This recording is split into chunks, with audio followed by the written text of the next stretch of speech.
Your word, O Lord, is a lamp to our feet, a light to our path. Then the Lord answered Job out of the whirlwind.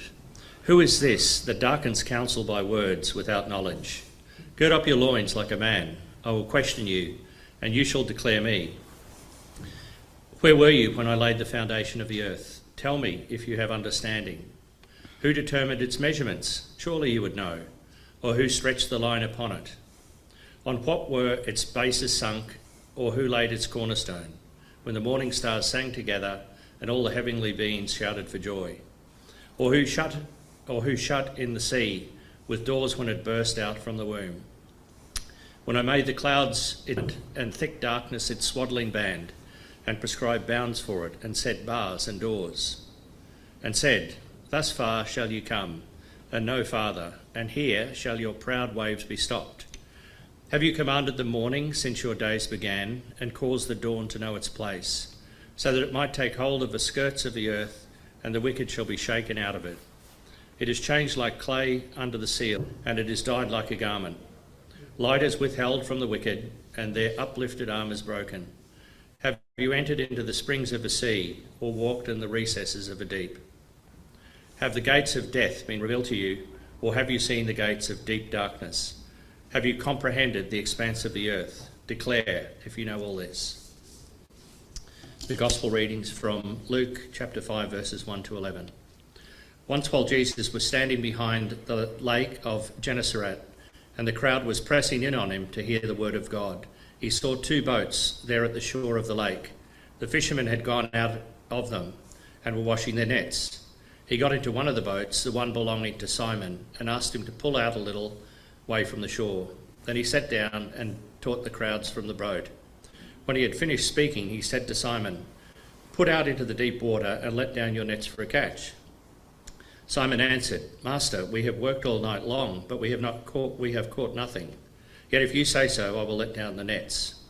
When they had done this, they caught so many fish that their nets were beginning to break. So they signalled to their partners in the other boat to come out and help them. And they came and filled both boats, so that they began to sink. But when Simon Peter saw it, he fell down at Jesus' knees, saying, Go away from me, Lord, for I am a sinful man. For he and all who were with him were amazed at the catch of fish that they had taken. And so also were James and John, sons of Zebedee, who were partners with Simon. Then Jesus said to Simon, Do not be afraid. From now on you will be catching people. When they had brought their nets to shore, they left everything and followed him. May your word live in us. And bear much fruit to your glory. When I was a kid, my brother and I used to go fishing off the Williamstown Pier, down near the Williamstown dockyards. And my brother had a state-of-the-art Jarvis Water, beautiful fishing pole, with a side-cast reel. I had a piece of broomstick with a non-casting reel, what we used to call boat reels, ones you just it just drops over the edge. So I spent most of my time fishing, untangling my fishing line, because you pull out a whole pile of line and go like this and throw it out, and of course it'd get tangled. When I was older, I bought myself a fishing rod, and it had a casting reel. And so my fishing was so much easier, and I used this fishing rod to catch a fish one time in the Paterson River. It was the only flathead I've ever caught, and I was very impressed. But one of the most important things I learned about fishing was not so much how you cast or what bait you use, but patience. Because the fish do not jump on the hook as readily as you would like them to. And as kids, it was a very difficult thing to be patient while you waited for the fish to jump on the hook. Fishing and fishermen were a big part of Jesus' ministry, and he called fishermen to be fishers of men, and stunned them when they caught more fish than they could easily cope with. Now back then, it appears that the water teemed with fish, and we assume that Lake Galilee was clean and able to support the many fish that formed the staple diet for many of the people who lived in the surrounding areas. I reckon Jesus picked fishermen to be disciples because they were hardworking and patient. And because of this, they patiently learned from Jesus how to take his love and grace and share it with the world. In the beginning, God created, and God looked at what was formless and unruly and spoke the words to bring form and order to the earth. Then God looked and saw that it was good. Light, dark, oceans, land, rivers, plants, animals and birds were all part of the creation story. And then God created humans. And we're made in the image of God. That is, we are a creation that is able to love and care and nurture and work hand in hand with God to encourage and support creation. Now, I see springtime as part of the recreation that happens each year. Don't you? Don't you look out? Don't you love it when you see the world starting to open up? The blossoms on the trees, the new leaves, the birds sprightly racing around. And it's absolutely wonderful to see our world wake up. And we all love spring. It's all helter-skelter, but we really love spring. It's great to see the recreation, the new beginnings, as nature again starts the cycle of new life, where the sun and the rain bring greenness and blossoms and flowers and birds and animals and the promise of new life to our world. And the ocean is a big part of the story of creation and the recreation of our planet.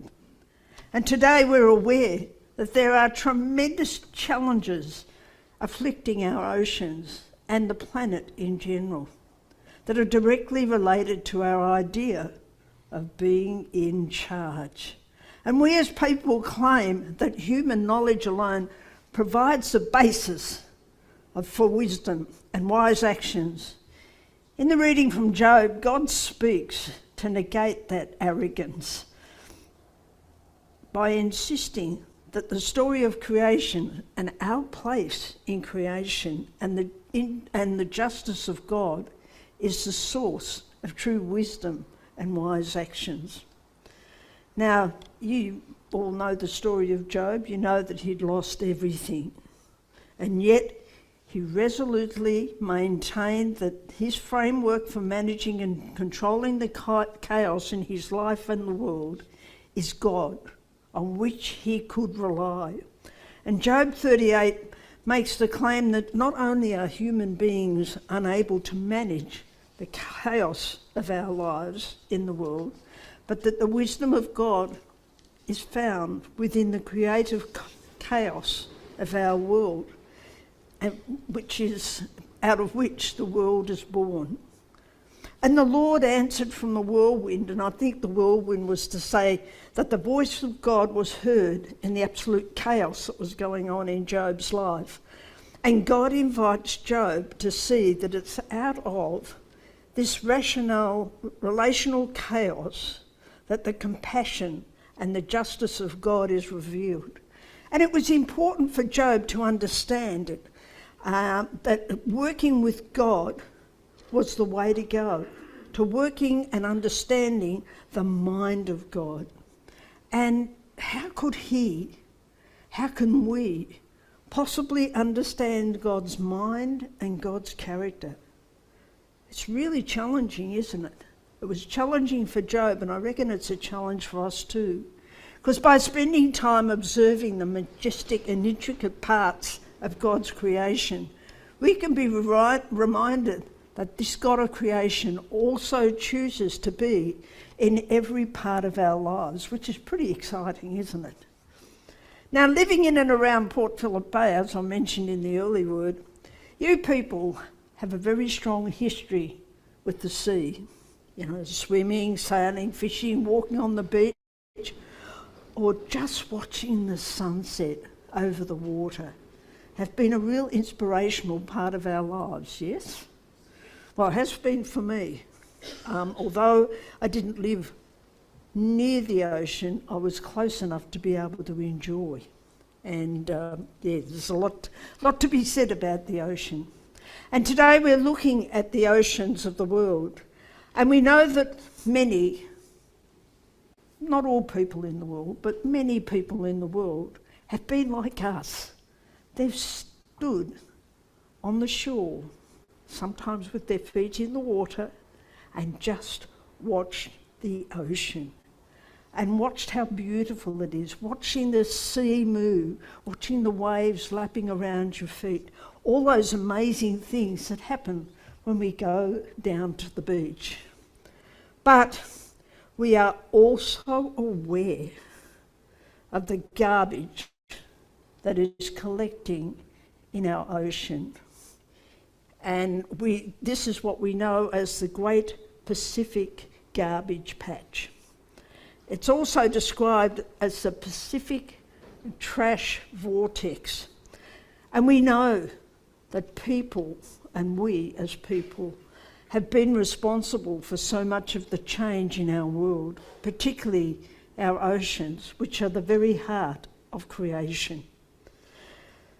Now, as a young person, not only did I fish at Williamstown, I used to go swimming at Williamstown Beach, because that was our closest beach. And we could catch the train down and on a hot day walk down to the beach and go swimming and build sandcastles and have lunch, and then we'd walk back to the station and be exhausted by the time we got back there because it was so hot. But I loved swimming at Williamstown. But I'm also aware that when we went swimming at Williamstown, the water was not all that clean, and quite often there was floating things in the water, and quite often it was quite an unfortunate colour. And the worst bit of all was quite often it was covered by a slick of oil, and the number of times we went swimming and came out covered in oil, it was really quite strange.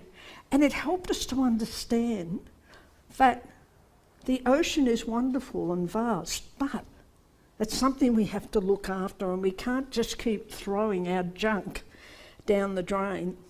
And it's awful to think that boats coming into the bay and coming into the Port of Melbourne quite often used to dump their oil.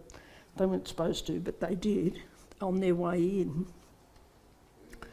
So as I said in the early word, when the European settlement arrived, it was really, really, really, really important for them to start growing food around Port Phillip Bay. And because that was so important, it was also important to control the amount of water that happened. And as we said, they built big drains, they dug the amazing Paterson River, and this helped to get rid of all the excess water. So the farmland was great, they were growing great products, but unfortunately they were destroying the ocean. And it was just awful to think of the chemicals and the rubbish that was pouring into the ocean, into our bay, and destroying our bay, destroying our corals, destroying our underground gardens, because I often think of the octopus's garden under the sea. And our bay ended up getting sick. The foreshore from Mordialloc to Seaford was originally known as the Karam Swamp, and it was a very rich hunting ground for the Aboriginal people, but also an amazing filtration system for the waters that flowed into the bay. In the beginning, God created people to help care for the land, working together with God. And today, with the new wisdom that we have, we know that we've got the wetlands. They're being recreated everywhere. Everywhere where they're building new suburbs, they're putting in wetlands. And the waterways just down the road there, every bit of water that pours down the drains actually pours into the lagoons and is treated by the microbes. So all the water that's flowing down the Morty out of Creek, it might look a bit muddy, but it is cleaner than it used to be. And because they've put in filtration around some of the drains, there's not so much rubbish going into the bay, which is always good. And I just love it when I walk along the foreshore and I paddle in the water, because it sparkles, because it's clean, and you can see how clean it is. And it's so important for us to be working hand in hand with God and with nature. And we can make a difference. I have a good friend, she was my bridesmaid, and we quite often walk along the beach, and as she walks over and looks at the sand, she goes, "Ah, the Whitsundays," and we haven't had to pay the airfare. And that's because the ocean and the sand looks so much richer and cleaner than it was. So out of the possibility of losing the rich heritage of our bay, we are now partners in the recreation of this vital resource. Our wisdom of the past has been replaced with a new wisdom that can bring life. And we see that life in the sea, in the seaweed and the coral gardens, the fish that continue to grow in numbers, and the whales. Did any of you get to see the whale that was playing off Aspendale a couple of weeks ago? Yes, I intended to go down but didn't get there. But there's been times when I've actually walked along the foreshore at Mordialloc and watched the dolphins play. Now, this was never happening when I was a kid. Never happened when I was a kid, because the water was not clean enough. So in this season of creation, in this time when we are thinking about the creation by God, we need to be invited to reorientate ourselves as God's people and move from having concern for the ocean towards having concern with the ocean. And from giving thanks for creation towards giving thanks with creation. We're invited to recognise that we are in a mutual ministry with all of God's wonders, with all of God's creational experience and creational ability. And it's so important for us to work together with God. Now, like Job, we were not there at the beginning. We were not part of the formation of the world, but we're indeed part of this amazing creation with the responsibility to work in partnership with God in the ongoing task of creation and recreation. So may the rivers flow with the freshness and the oceans flourish so that the fish and the ocean plants can thrive. In the new beginning, God created. So, I wonder, are you prepared to work with God in the task of this recreation? Amen.